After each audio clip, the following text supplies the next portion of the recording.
Hello and welcome to the Almus YouTube channel. This is our weekly windup series, and I'm your host Swaraj. And with JK, I'll be taking you through this week's major updates. Now, markets have remained volatile this week, be it equities, bonds, or precious metals like gold. This week, we also had a few numbers which we'll be discussing today. JK, we had the inflation number being released for the US. The numbers came in at around 8.3% against market expectations of 8.1%. We also had the PPI numbers. JK, would you please take us through these figures? Yeah, good morning. We had significant numbers which have a lot of implications for the Fed path of rate hikes. So US CPI mostly came below the last month levels, and but slightly higher than the forecast levels. Month-on-month numbers, in fact, dropped significantly from 1.2% to 0.3%. I'm talking about the headline number. And only the core inflation month-on-month showed increase. And then you also had the PPI numbers, which is equivalent of WPI, what we, in India watch. And that again came lower in most of the components compared to last month. Now, all these does not mean we have seen the last of the inflation or the peak of the inflation with certainty, but it is possible because there are some indications that the supply chain issues are easing a bit. And I have even seen some of the Fed members now slightly mellowing down their expectation of Fed rate hikes in the coming months. So much so that James Bullard, who is supposed to be the super hawkish among the members, even he has now mellowed down his calls, and he says that 0.5% hikes in the coming months is par for the course. So that's a big relief, and that is the reason why you have seen actually markets reacting, albeit a bit late, on Friday. All the components of US markets, all the indices rather, rallied quite a bit. It might have to do something with the valuation after falling significantly, and also the fact that some of the inflation expectation numbers also were lower. In fact, Michigan sentiment came much lower, which means market sees that Fed will be very sensitive to the economy slowing down or the red flags in the economy, which they will respond to by not hiking a rate too far. What the market is now looking at is whether Fed will achieve a soft landing or not, or whether it will be a long hard landing.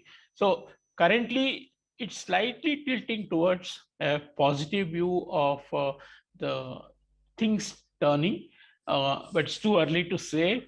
Even the dollar index on Friday turned a bit, not significantly again, but definitely started feeling kind of heaviness in the dollar index. So there are early signs from the inflation side, which give some hope for relief to the investors and also for the general public who are impacted hugely by the increase in their cost of living index. So as JK mentioned, we are seeing some sort of ease in inflation numbers. We are also seeing some of the Fed members mellowing their rate hike expectations, and that too the most hawkish of them all. Talking about inflation, we need to discuss the Indian figures as well. Indian CPI came in at 7.79% against expectations of 7.41%. JK, we are observing high numbers, like even for India. So is that putting pressure for the RBI to raise rates?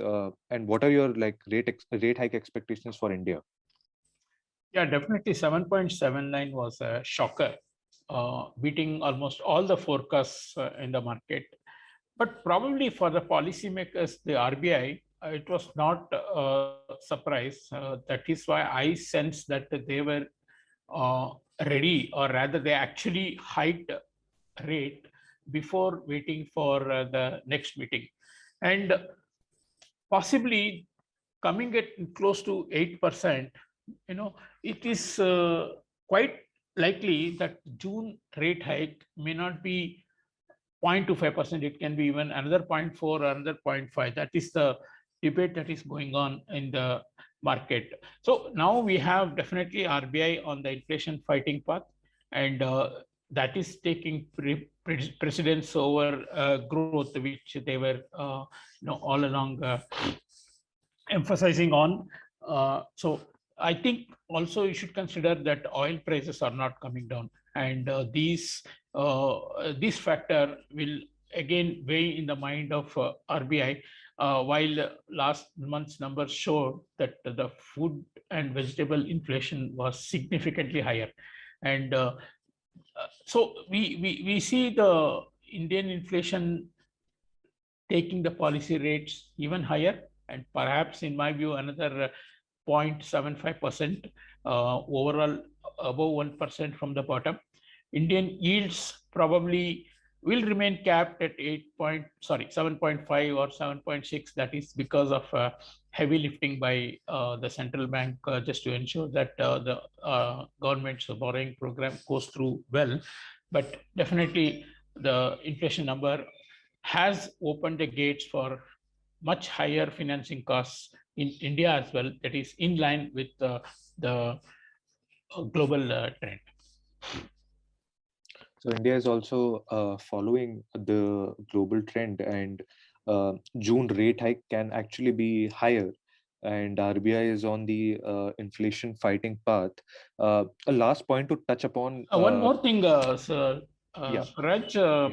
last meeting in April, RBI revised their inflation forecast for full year from 4.5 to 5.7.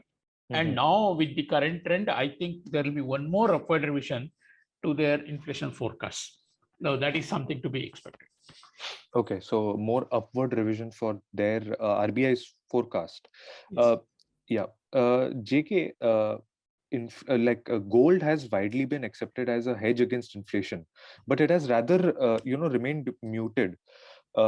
We are seeing this divergence in gold, from a traditional wisdom point of view. What are your thoughts on that? Yeah, I definitely that was slightly surprising for many market participants because inflation was at multi-year highs, multi-decade highs, in fact, while the central bank rate increases were not anywhere near matching those. So my sense is that gold is now, if you look at the long-term chart, I looked at a period between 2008 and 11, and also from 2020. We have seen that gold is generally falling when gold is generally rising when the dollar is falling. And these are the two periods which I mentioned were the periods when dollar was falling significantly. And conversely, when the dollar is rising significantly, gold either tends to consolidate or even fall. That is what we are seeing. So this phase of dollar strength, where we almost had a 12% rise in the um, dollar index in this month, actually has left gold somewhat vulnerable for somewhat downward correction, deeper downward correction, particularly because yields are also going up significantly, and investors who are very rate sensitive or yield sensitive tend to sell off gold and get into US T bonds, which are actually safe havens and give a safe return of 3%. And one more thing you need to observe is also that even while gold was being sold against the dollar. They were bought against other currencies like euro and yen or GBP, because those currencies were weakening and there was no indication that their yields were going up. Now there is an indication, particularly in Europe and Canada and UK, where the yields are actually going up. So definitely gold is being sold against many of these currencies as well. So that is why you are seeing that the other factors are overpowering the inflation hedge part of gold, and you see the gold prices somewhat easing. Right. So my understanding is that this dollar strengthening phase, which has been going on, it has somewhat muted the gold's performance, and as well, we are seeing the yields go up sharply as well. So people are actually the yield sensitive investors are taking out money from gold and putting in the USD bills. Am I correct, JK? Yeah, that is what they are doing, in fact. Yeah. Yes. Talking about dollar, last question on currencies. JK, we are seeing dollar continue to show its strength. EM currencies have started weakening as well against the dollar. What are your thoughts and expectations on the dollar going forward? Uh, I think dollar has performed admirably well in the last 4 months, and this has beaten almost all the forecasts of dollar actually going down because of diversification, etc. The reason being the dollar yields have gone to 4-year highs, and people are not seeing similar action from central banks of other countries. Like Fed is quite swift in reversing their stance on inflation, and they have already raised policy rates by 0.75%. And in all probability, this year there will be another 1.5% rate hike in the Fed. So, which is actually giving a positive push to the dollar. Whereas, like Japan, we all know that they're still in the yield curve control mode, and Europe, we still have not heard any firm statement from the ECB president Lagarde that policy rates are on the move higher. She makes still very guarded statements, and only some of the other ECB members are hinting at a rate hike in July. So that's the kind of a response from central bank that the market looks forward to, and so if they are going not possibly going to raise rates as much as it is needed to fight the inflation, definitely euro will remain under pressure, and euro has the maximum weightage on the dollar index as well, clearly 19%, and that will keep the dollar index quite well supported.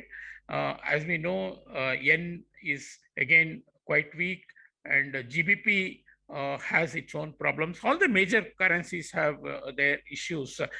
So right now, dollar is the best choice, and that is why it is going up. But that said, we have seen the technical indicators somewhat flashing some red signals for dollar's rally, which is gone probably a bit too far, and possibly we see a correction from current levels of 104.5 in the dollar index to maybe 1 or 2%, maybe 1% quite possible.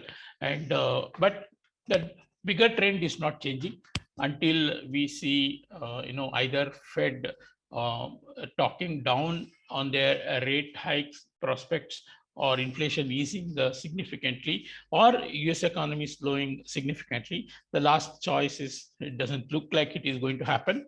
They are doing quite well as far as the latest employment report also indicates. So dollar is going to remain strong, and definitely emerging markets are feeling the heat a bit late, because they are beneficiaries of easy policy in US, and the easy liquidity flowing from US into their markets, and that is being reversed in a big way now. That includes India as well, and we are yet to see the start of the quantitative tightening in June. So once that starts, there will be a real hit on the liquidity for the emerging markets. So you see the emerging markets really now caving in against the dollar, while the other developed market currencies have already fallen quite significantly.